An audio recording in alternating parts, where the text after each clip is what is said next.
رسول اللہ صلی اللہ علیہ وآلہ وسلم نے فرمایا، تم میں سے کسی کے پاس 3 لڑکیاں یا 3 بہنیں ہوں اور وہ ان کے ساتھ اچھا سلوک کرے تو جنت میں ضرور داخل ہوگا۔ رسول اللہ صلی اللہ علیہ وآلہ وسلم نے فرمایا، جو شخص لڑکیوں کی پرورش سے دوچار ہو پھر ان کی پرورش سے آنے والی مصیبتوں پر صبر کرے تو یہ سب لڑکیاں اس کے لیے جہنم سے آڑ بنیں گی۔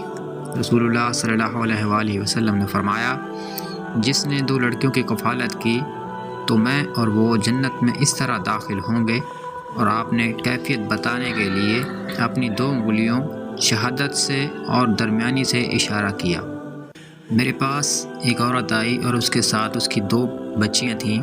اس نے کھانے کے لیے کوئی چیز مانگی مگر میرے پاس سے ایک کھجور کے سوا اسے کچھ نہیں ملا، چنانچہ اسے میں نے وہی دے دیا۔ اس عورت نے کھجور کو خود نہ کھا کر اسے اپنی دونوں لڑکیوں کے درمیان بانٹ دیا اور اٹھ کر چلی گئی۔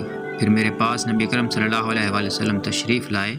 میں نے آپ سے یہ واقعہ بیان کیا تو آپ نے فرمایا، جو ان لڑکیوں کی پرورش سے دوچار ہو اس کے لیے یہ سب جہنم سے پردہ ہوں گے۔